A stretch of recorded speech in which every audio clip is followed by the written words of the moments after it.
I want to show you guys a great example, actually, a couple of great examples of how little things in League that you do can have a cascading effect on the rest of the game and really change plays minutes down the line because of something that happened. And a lot of players, I think, especially the lower you go, but even high up, have a hard time analyzing how something that they did affected something 3 minutes from now. And because of that, there's no immediate, you know, inkling of how you should improve your gameplay, because normally in League we receive pretty instant feedback.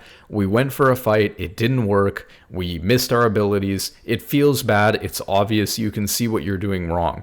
But when you're at a higher level and you're looking for these detailed problems, or you're not sure why you're losing solo queue games at a lower rank because you're unable to tell what's going on, and you're unable to extrapolate how these things are going to affect other plays later on, you get a little bit lost on what's actually happening. So what I have here is a recent example from one of my solo queue games that we're going to take a look at, where this Rek'Sai, who played really well all game actually, and did pretty well, ended up going for a play after this dragon fight where he tries to 1v1 the enemy Orianna and ends up dying. And I'm going to show you what it does to the rest of our team and to what we would call like our tempo, and how it really messes up the next couple of minutes of the game. And then I'm going to take you to a clip that I actually watched like yesterday from Sneaky and Doublelift talking about the same thing with Dignitas in the LCS, where they pointed out a similar issue with just a simple trade in mid lane.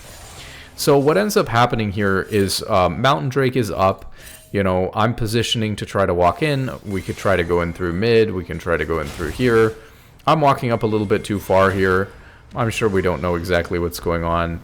You know, we have 4. They have 4. Top laners are sitting top. We get Orianna ulted. It's a pretty good Orianna ult. Pretty good Sona ult. And so we just aren't able to win the team fight. Pretty simple, pretty straightforward. Unfortunately, we call to back off of the team fight once our AD carry goes down. And so, you know, they just hit too many good ults in this choke point. Probably in hindsight, right, obviously, as far as my mistake goes, we probably should have stayed mid here instead of walking up too far here and scouting. Should have pushed mid with Malzahar and walked in through here so we had more space to not get hit by the Orianna ult. But what I want to actually take a look at is this play here, where if you notice and think about what we're doing here, we really want to be resetting and syncing to the tempo of Caitlyn right here. We want to be coming out of base with items ready to go after this big play that's happened and this team fight that's happened to reset and prepare for the next objective. We can also see that, I believe this is going to be like a Rift Herald or something, is going to be up here in less than a minute. So we should be resetting, placing wards around Rift Herald. You know, we're going to try to get mid control, maybe knock down this mid turret in the time that we have before it spawns, to have a little bit of control. Malzahar, you know, we can take a look at, like, does he have a lot of gold? Yeah, he's sitting on 1,200 gold, so like I would say for 14 minutes into the game, that's a pretty hefty chunk of gold, and he probably is looking to base here pretty soon, as long as it, you know, he can find a good timing to do it. So Malzahar would have really loved to, after the enemy team takes dragon and reset, they're off of the map, right? The enemy team, if we go back a little bit, after this fight, the enemy team is retreating because there's no longer an objective up on the map, and so we see, I mean, they're not actually recalling here, but the point is that we have a turn here where Malzahar can potentially walk up and clear this wave and then get his recall off with 1,200 gold. I'm low from the dragon fight. I got hit by all of that stuff, so I'm ready to recall. I'm also sitting on 900 gold, which is a pretty decent amount for a support at 14 minutes into the game. And yet, our jungler's going for this random 1v1 in bot lane on the Orianna, and I want you to think about what we gain from getting this kill. There's no objective up, so we really only gain 300 gold. It's not even an assisted kill, so it's not, you're not going to get 450 because there's an assist on it. So we're just looking at gaining 300 gold in order to do this. But look at what it does to our team's tempo, right? So Malzahar and I have to respond to this because now we're unable to recall. And so both of us are coming down to try to support this play, but of course we don't expect something like this to happen, so we're not there in time. Also, like what we were looking to do compared to Rek'Sai was on, you know, further away. So unfortunately, Nocturne still has ult from after the dragon fight, and he's able to ult in here and kill Rek'Sai. So Rek'Sai unfortunately isn't even able to finish off the kill. So again, the issue with going for this fight at all is that even if we kill Orianna for free here, we don't really gain a whole lot for it, and it really ruins the tempo of, of a lot of us. And now think about how bad this is. Caitlyn is coming off of her reset, and our jungler is just completely off map for the longest period of time possible while Caitlyn's alive. So Caitlyn's put in this situation where all of a sudden we don't have a 5-man team on the map anymore for the entire time that he's alive. And look at what happens here as a result. Now Malzahar and I, after moving to this play, which I think it's reasonable before we know what happens, right, to try to start moving to this play instead of just taking our recalls. Maybe we could have just taken our recalls and ignored the Rek'Sai. But, we end up moving to this play, and so now we're going to try to reset. I end up realizing that I needed to wait a little bit, I think for gold actually here, to buy Locket or finish Locket or something like that. But whether I wait here and sweep, so I spend an extra 10 seconds sweeping instead of sitting in Fountain to wait for Locket, it doesn't really matter, because the point is, even if I had instantly recalled there and tried to get to Caitlyn mid, I couldn't get to Caitlyn mid because I was dragged bot. So now Caitlyn is level 9 with no jungler on the map, and her support is sitting in base because I had to reset late because I was dragged to this off-tempo play. And what ends up happening here is Caitlyn is just stuck 1v1 against a Zed under mid-tier 1 tower. And Zed has Sona here with him. So, of course, Caitlyn just gets killed. And you have to ask yourself, how much can Caitlyn really do here? Of course, he probably could have played the situation a little bit better. Maybe he could have even just given mid-turret or something like that. But why is he in this situation in the first place? Believe it or not, this Caitlyn death here is something that happened because Rek'Sai went for this fight bot instead of just resetting altogether after the dragon fight. And what you have to understand is that if you're the type of player who plays solo queue games and you wonder, why is my team feeding? Why are they making these bad plays and these mistakes and getting caught out and killed for free? Sometimes, if you actually take a lot of responsibility for what's happening to your teammates, or just open your mind to what's happening in the game, sometimes the reason why your AD carry is feeding has less to do with the AD carry and more to do with the play that you just made that somehow left him 1v2 under mid-turret versus somebody who's 2 levels up on him and an assassin. So what I'm trying to get at here is that players have a hard time, especially the lower you go, understanding how a play that they go for or dragging people to a certain area is going to impact things later on. It can be simple stuff too that you've probably heard before, like using flash or ult when there's no objective up. Even if you get a kill, it's a pretty similar situation what happens here. Let's say you got dragon up in a minute or two. You use flash and ult, you get a kill, maybe you even get a double kill. Great, but what's 1 or 2 kills compared to then you go into the dragon fight, you have no ult, you have no flash, and now you lose the dragon fight, you lose the dragon, and you lose more kills because that fight was more important than the play that you forced randomly, to just fight at a random time. So you have to think about, how does the fact that I'm in base, right, as Braum here, or how does the fact that I died here as Rek'Sai and I'm in base affect this Caitlyn dying a minute later? A lot of people would say, oh, well, this is not my problem. It's not my fault. Caitlyn needs to figure it out. But that's not really how the game works, right? You can just be put in bad situations where you can get dove or killed for free, and there's not really much that you can do about it, And you're certainly not going to expect that your teammate is going to do a whole lot about it, because you have to expect your teammates to play to the level that they're at in solo queue. So I'm not going to expect a master Caitlyn player to to play this perfectly and somehow figure out this hard situation that he's been put in. Our job and our goal should be to not put him in a bad situation at all. Now this is kind of my fault if we take a look at this right here. Well, actually, Rek'Sai pings on my way and then comes over the wall here. So Rek'Sai was pretty clearly signaling he wanted to fight. What I should have done here is, instead of supporting him with this ult here, I should have just pinged back, because what we're doing is we're making another off-tempo play. So Rek'Sai went for this fight bot, which delayed my recall and Malzahar's recall, leaving both Anivia to die 1v1 top and Caitlyn to die under turret 2v1 against the Zed mid. Now what we're doing is Rek'Sai literally spawned, ran mid, and we instantly pinged to engage on the enemy team. Now again, I apply this, right? So I'm going to take personal responsibility here and say I should have recognized that this wasn't a good time to fight, that we were off tempo because they have nobody dead and we don't know where certain people are on their team, mainly Nocturne, and Caitlyn's dead. So we just know we're in a 4v5 and we shouldn't be looking to fight. So I should have pinged this Rek'Sai back instead of supporting this play. But Rek'Sai pings this play and we go for it. And then look what happens. Well, we're fighting and we end up being outnumbered because we weren't paying attention to where Nocturne could be. And we were fighting when our AD carry was dead. So now we had a game that if we go back to this dragon fight, you know, it's 9-9 now. They're up 2 dragons to 0 and they're up 3k gold. Whereas if we go back, and it probably gets worse than this, if we go back and look at where we were after this dragon, or right before this dragon, we were up 1k gold, and it was like 8-4. So we were in a great position to win this game, and just completely outright ahead. But because of this little 1v1 here in the bot lane, you know, it leads to Caitlyn getting dove, which leads to us fighting when our AD carry wasn't alive. And then, of course, Rift Herald's right after that.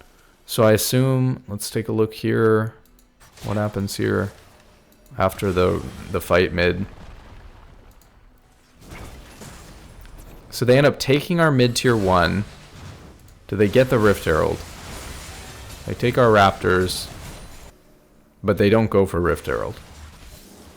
So we kind of get lucky in a sense, right? That they opted to just take tier 1 mid. Maybe they didn't have time to do Rift Herald, but I don't know. I think there was a Rift Herald angle there for sure. They could have taken Rift Herald instead of tier 1 mid and then finished tier 1 mid really easily later on.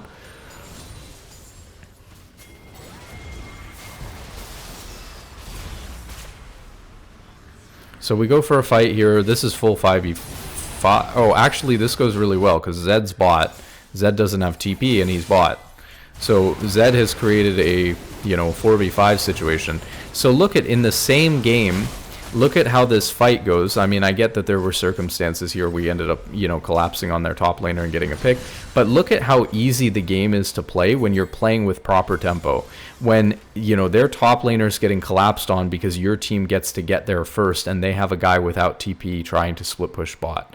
So what you end up with is these situations that you often see in solo queue, where if you're Zed here, you may be thinking to yourself, well, I took a turret, I'm not dying, I'm getting a lot of CS and gold. What I'm doing here is just totally fine. And of course, once you're past the point of no return and you can't make it top anymore, I mean, the guy's just got to push bot. There's nothing he can do once he's made that decision. But should Zed have even been the one to be bot here? Probably not, right? Rumble has TP. The correct lane assignment probably would have been better for Rumble to be bot here and Zed to be top, since we were going to play for the Rift Herald both teams. So look at how easy the game is, even though we're a little bit behind, right? We're like 2k behind. Look at how easy the game is when we're playing with tempo and we're all together with each other, versus when we're, you know, having these offset plays because we have no tempo. It's just free. So all of a sudden these fights are just easy. And really the only thing that happened here was just, again, Rek'Sai going for this play led to Caitlyn getting dove. Probably Caitlyn could have done a little something about it, but, you know, it's a pretty hard situation to be in. And then we shouldn't have fought here. You know, so Rek'Sai tried to fight again when our AD carry was dead. And that threw our entire gold lead. And even though we're a little bit behind now, just like they were a little bit behind, when the enemy team really messes up their tempo, like, this is how important it is, because it turns these fights into these huge numbers advantages that are just impossible for the enemy team to win.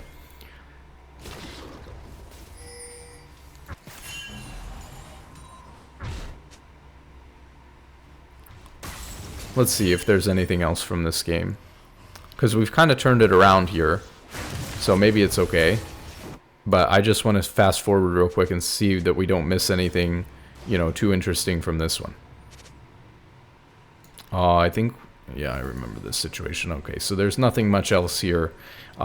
We end up losing this dragon.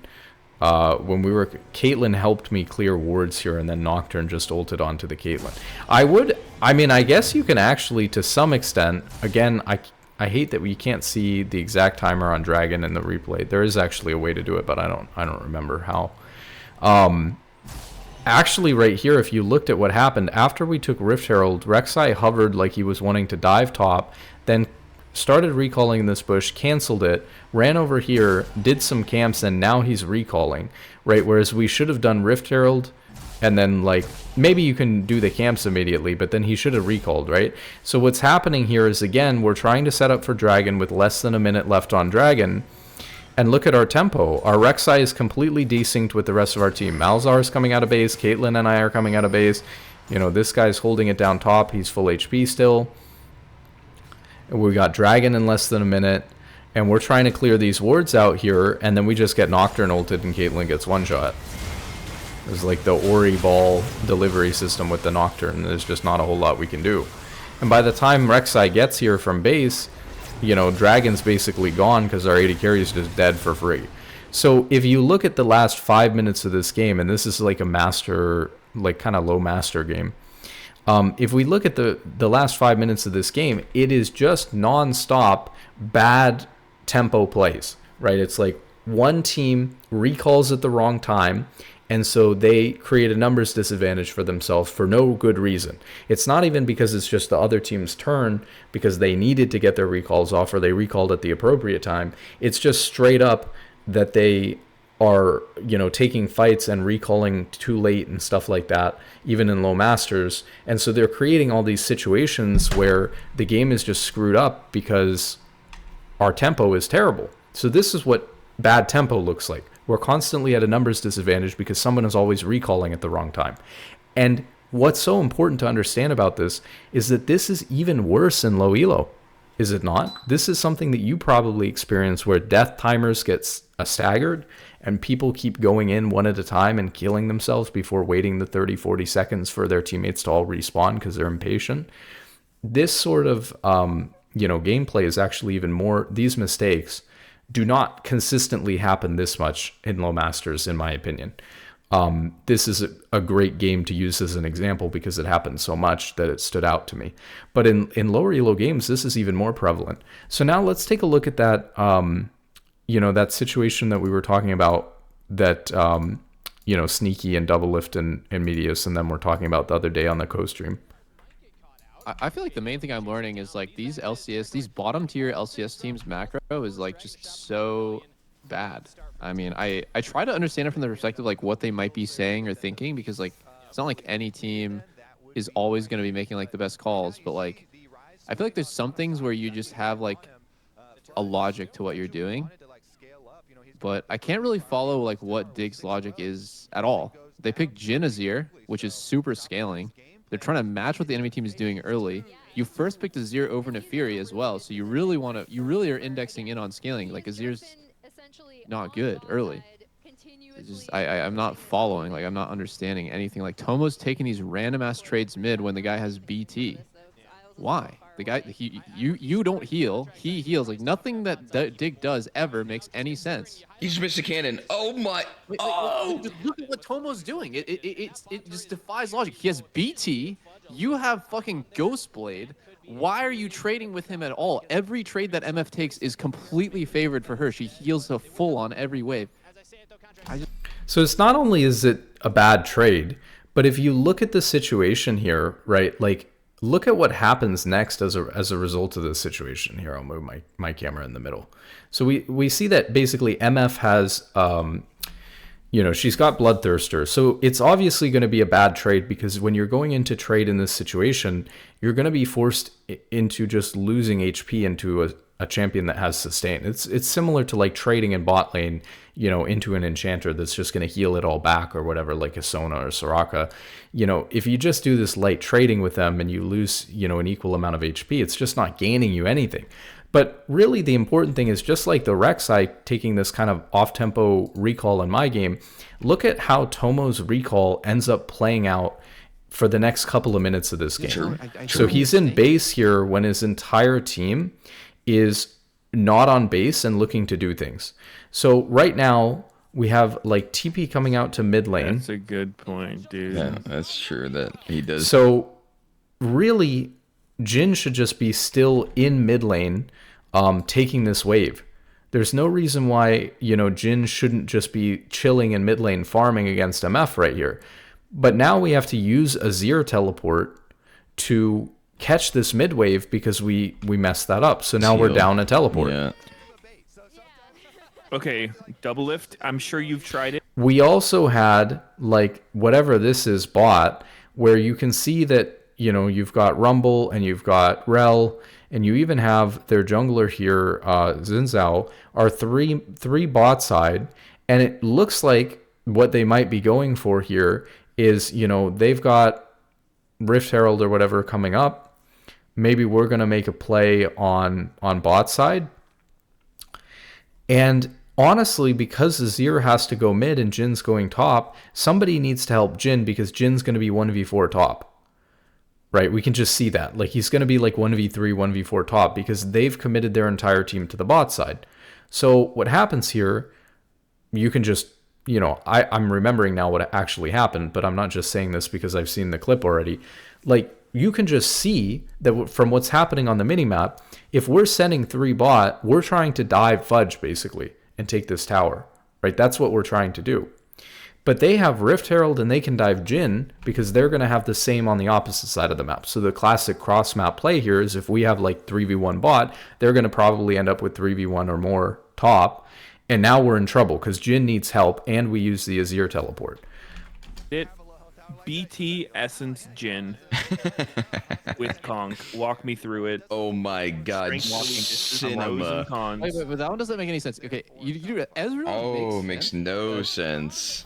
So like what we're looking at here is like, why is Rel bot when they're just going to pull off of the play and not even attempt to do anything to the Rise?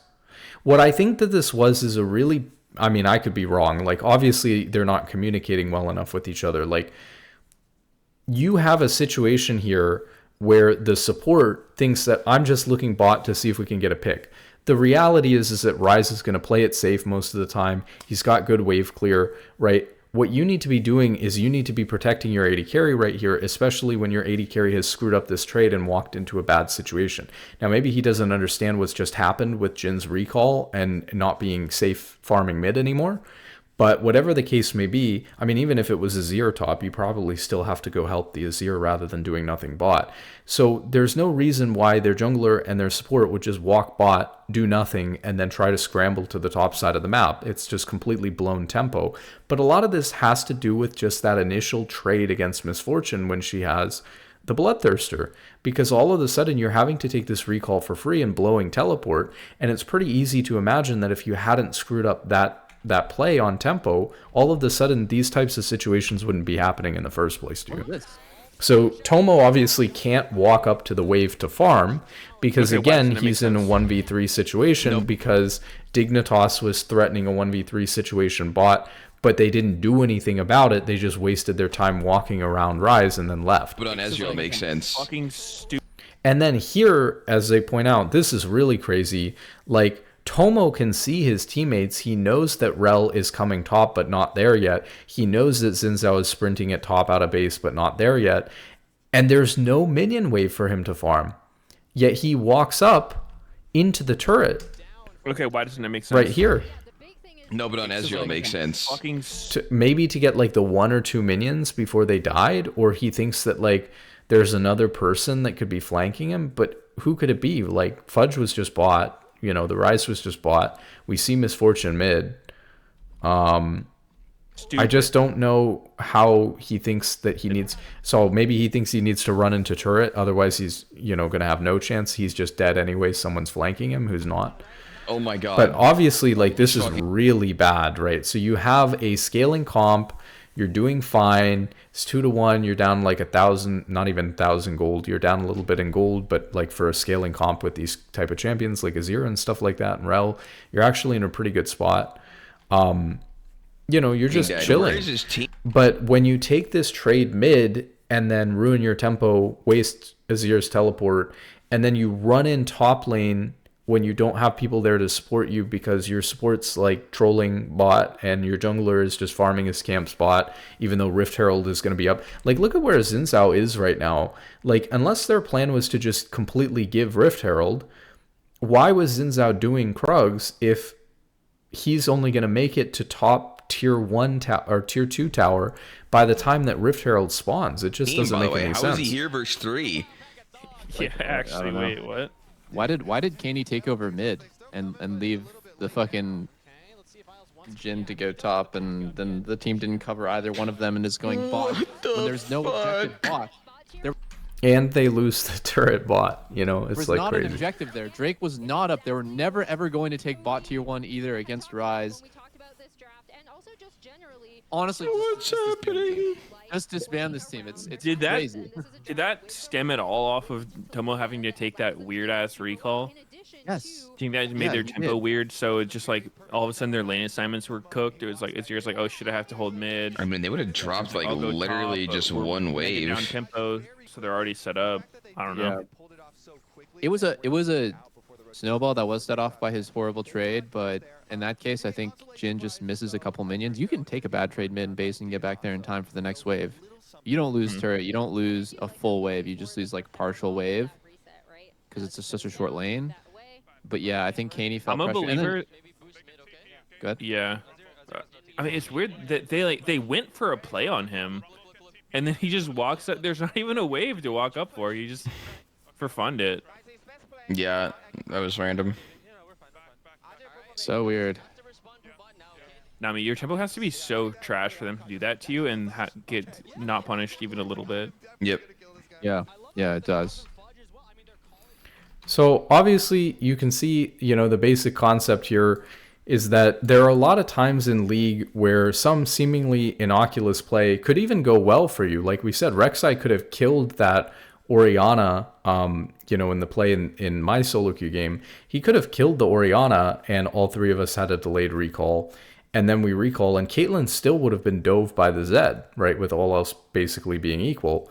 We're still all in base, and Caitlyn's getting dove by the Zed at the same time. So we're just not really there. Actually, that might be a little bit different. Rek'Sai may have made it because he's like 20 seconds or so faster. But there are times when that wouldn't be the case, right? Maybe if the situation was our top laner getting dove by Zed or something like that, right? What you have to understand is that there are going to be many situations where even a positive play that draws your team and hugely negatively affects tempo by going for a play when everyone should be recalling can be really devastating to the next couple of minutes of the game and create all these situations where basically people are going to die and there's not a whole lot that they can do about it. Unfortunately, they're just put in a really tough spot because they don't have numbers to protect them at all anymore. And especially, obviously, AD carry is very vulnerable, as we saw in both of these clips. So I would just keep in mind when you're playing solo queue that we're used to that instant feedback on mistakes and stuff like that, and we don't VOD review very many games, and we don't, think about. So you'll spend time, you think, well, I'm learning just from playing.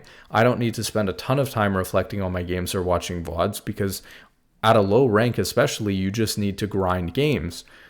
But one of the drawbacks to that is there are plays and situations that affect things 3 minutes in the future. Now your team can't be at Baron at the right time or can't be at Dragon at the right time because of something you did a couple of minutes earlier, or multiple people die in a chain event because of something that you did. Even if it was something that you did that seemed positive instantly, in the short term. So you have to be really careful and really smart when you reflect on how you've played the game, because if you only rely on just, I think about how something went for 5 seconds and then I move on, you are going to slowly get better at the game. But, in some ways you are going to miss out on a lot of situations like this and not really be able to think about the game at this level of chain reaction events. And so just keep that in mind. I think it's an interesting, example and case study of how an event or something that you do can affect the way that your teammates perform and what happens to them for the next couple of minutes, based on what lane assignments they get and, when people's recalls are and all of this stuff, like what we would basically consider to be your team's tempo, your ability to get numbers advantages and stuff like that. You can really set off a chain reaction of events. And there's two ways to look at it. If you're in silver or whatever and you die and then people run in one at a time and die for 10 deaths in a row and you lose 3 objectives in a row or something like that, you could look at it and say, well, it was bad that I made that one mistake where I got caught and died, but all of the deaths after that just had nothing to do with me. They shouldn't have died when they did. They should have respected tempo as well. They should have respected that I was dead and been patient and waited for me. But do you really expect that out of a player at whatever rank that you're at? Do you expect your teammates to play that well? Or do you have more control than you think over the game by preventing that one situation from happening that led to this chain reaction of negative events for your team? So I hope that you guys learned something from that and found that helpful. That being said, good luck in solo queue and have a wonderful day.